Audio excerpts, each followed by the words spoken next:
2026 आजच्या दिवशीचं अल्टिमेट होतं की EPS 95 पेन्शनधारकांचा जो निर्णय आहे तो निर्णय सरकारकडून आज देणार असं तुम्हाला माहीत आहे। 9, 10 आणि 11 मार्चला दिल्लीमध्ये जंतर मंतरला जे आंदोलन झालं आणि या आंदोलनाच्या नंतर म्हणजेच 13 मार्चला माननीय कमांडर NACच्या अध्यक्ष कमांडर अशोक राऊत यांनी वित्तमंत्र्यांची भेट घेतली होती। माननीय शाहू महाराज यांच्यासोबत यांनी त्यांची भेट घालून दिलेली होती आणि या भेटीमध्ये वित्तमंत्र्यांनी सुद्धा सांगितलं होतं की 2 तारखेपर्यंत निर्णय देऊ, काम चालू आहे असं बरंच सांगितलं होतं किंवा काही संसदीय सदस्य आले होते त्यांनी सुद्धा सांगितलं होतं आणि सरकारला माननीय कमांडर अशोक राऊत यांनी किंवा बाकीचे प्रतिनिधी किंवा EPS 95 पेन्शनधारक बरेच तिथे उपस्थित होते यांचं प्रतिनिधित्व म्हणून माननीय कमांडर अशोक राऊत यांनी सांगितलं होतं की सरकारला आम्ही 2 तारखेपर्यंतचा अल्टिमेट देत आहोत।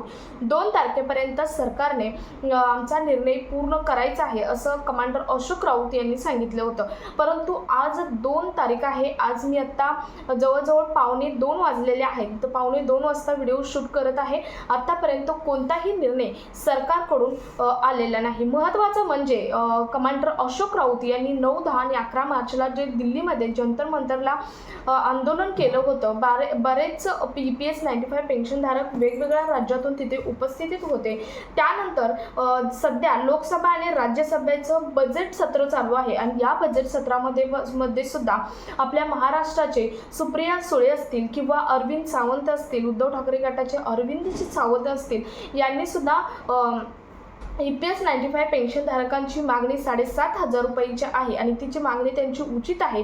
हा पैसा सरकारचा नाही तर त्यांच्या कष्टाचा पैसा आहे असं सुप्रिया सुळेंनी म्हटलं होतं आणि तो त्यांना द्यावा ही मागणी करत आहे असं श्रम मंत्र्यांकडे मागणी केली होती। परंतु श्रम मंत्री या इतक्या गोंधळल्या होत्या, श्री शोभा करंदीजी या इतक्या गोंधळल्या होत्या की त्यांनी आतापर्यंत जेव्हा प्रश्न विचारले तेव्हा एकच उत्तर दिलेलं आहे की जे 2019च्या डेटा आहे त्याच्यावर बेस्ड ते उत्तर आहे आणि मग तिथून पुढे त्यांनी फक्त पदाचा खुर्चीसाठीच वापर केला का माहीत नाही, परंतु त्यांनी याबद्दल कोणत्याही प्रकारचं दुसरं आन्सर दिलेलं नाही आणि तेच आन्सर दिलेलं आहे आणि तेच आन्सर देताना सुद्धा त्यांची किती गडबड झालेली आहे ती मागच्या व्हिडिओमध्ये मी तुम्हाला एक क्लिप दाखवली होती। त्या क्लिपमधून तुम्ही बघितला नसेल तर तो व्हिडिओ जाऊन बघा। केंद्र सरकारने याचा विचार सुद्धा केला पाहिजे, सरकारने याचा विचार सुद्धा केला पाहिजे कारण मागच्या 5-6 महिन्यामध्ये भारताचा जो पेन्शनधारकांचा पेन्शन संदर्भातला रँक होता तो खालून दुसरा होता।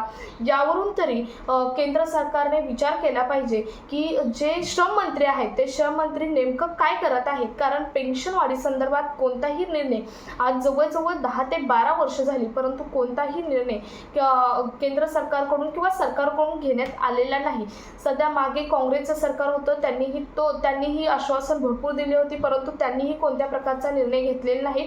त्यानंतर जेव्हा आंदोलन केलं 2013 साली त्यामध्ये भाजपच्या काही नेत्यांनी येऊन सांगितलं होतं की आमचं सरकार आल्यावर आम्ही तुमची पेन्शन वाढवू असं सुद्धा सांगितलं होतं, परंतु कोणत्याही प्रकारची पेन्शन ही त्यांनी वाढवलेली नाही आणि आपल्या श्रममंत्री काय सांगतात की त्यांचा त्यावेळी पगार तेवढा होता त्याच्या बेसवरती आम्ही पेन्शन देत आहोत। परंतु तुम्ही याचा विचार करता का की महागाई किती वाढत आहे, महागाईच्या दृष्टीने त्यावेळचा पगार पकडणं हे उचित नाही तर महागाईच्या दृष्टीने पेन्शन वाढवणं हे तितकंच महत्त्वाचं आहे आणि म्हणूनच कमांडर अशोक राऊत यांनी आजची डेट दिली होती। BMSने सुद्धा लेटर दिले होते श्रम मंत्र्यांना परंतु श्रम मंत्र्यांनी त्याच्यावर कोणत्याही प्रकारचं उत्तर दिलेलं नाही। बऱ्याच संसदीय सदस्यांनी लोकसभा आणि राज्यसभा बजेट सत्र मध्ये सुद्धा बरेच प्रश्न केले होते। EPS 95 पेन्शनधारक जवळजवळ आतापर्यंतचा डेटा बघितला तर संसदीय लोकसभा राज्यसभा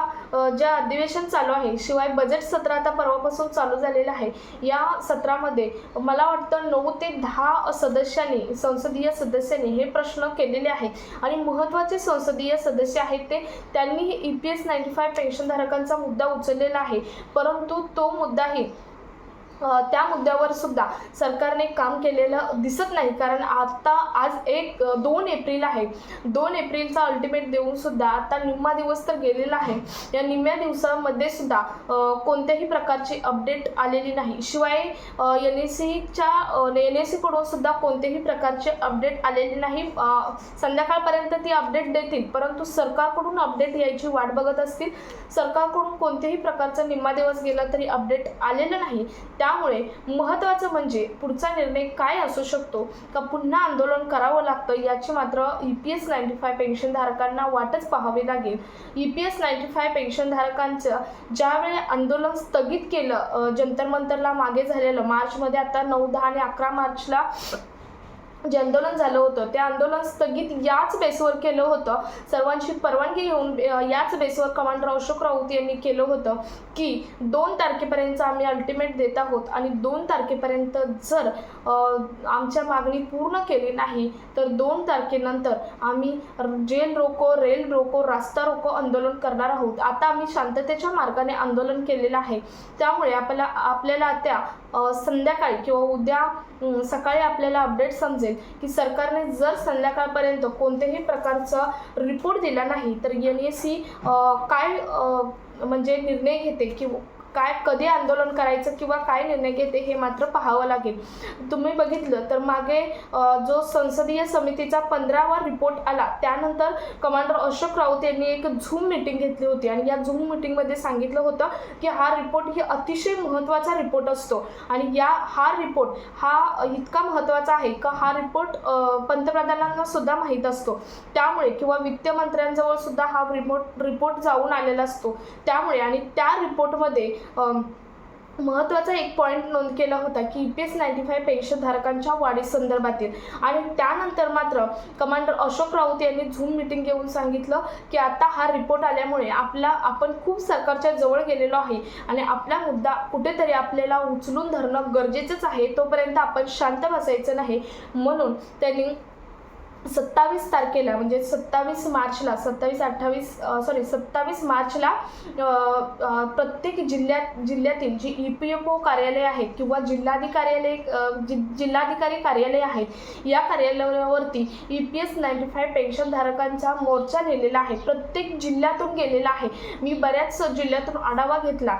मी मागच्या व्हिडिओमध्ये व्हिडिओ किंवा छोटे क्लिपसुद्धा पोस्ट केल्या होत्या की कोणत्या कोणत्या जिल्ह्यामध्ये ही EPS 95 पेन्शनधारकांचा मोर्चा हा जिल्हाधिकारी ज्या जिल्ह्यामध्ये EPFO कार्यालय आहेत त्या जिल्ह्यामध्ये EPFO कार्यालयामध्ये जाऊन EPS 95 पेन्शनधारकांनी पंतप्रधानांच्या नावावरती एक लेटर दिलेलं आहे. त्यामध्ये 4 मुद्द्यांची नोंद केलेली आहे. शिवाय बऱ्याच जिल्ह्यामध्ये EPFO कार्यालय नाही आहेत, तेथे जिल्हाधिकारी कार्यालयावरती सुद्धा जाऊन त्यांनी पंतप्रधानांच्या नावावरून एक लेटर दिलेलं आहे. त्यामध्ये सुद्धा 4 मुद्द्यांची नोंद ही केलेली आहे. आता मी बऱ्याच जिल्ह्यातून आढावा घेतला तर मला असं कळलं की जेव्हा काही EPS 95 पेन्शनधारक जे आपल्या संपर्कात आहेत त्यांच्याकडून असं कळलं की जेव्हा आम्ही EPFO कार्यालय किंवा जिल्हाधिकारी कार्यालयामध्ये जाऊन हे लेटर दिलं, आम्ही एक पुरावा म्हणून त्यांना फोटो मागितला तर आम्हाला फोटोसुद्धा काढून दिलेला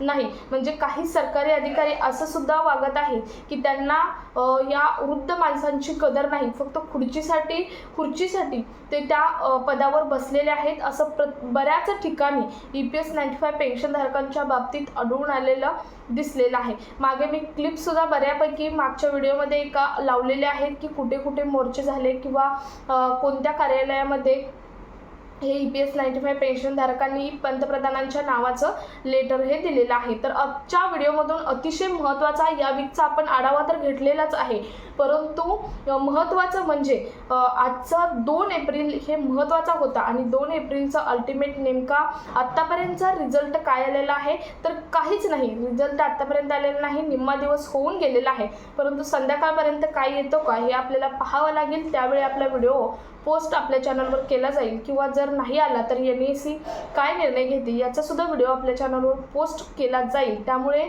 चॅनलवर नवीन असाल तर सबस्क्राईब करून बाजूचं बेल आयकॉन प्रेस करून ठेवा. त्यामुळे सर्वात पहिलं तुम्हाला नोटिफिकेशन येईल. भेटूया पुढच्या एका नवीन अपडेटसोबत. हा व्हिडिओ जास्तीत जास्त EPS 95 पेन्शन धारकांच्या ग्रुपवरती शेअर करा. धन्यवाद.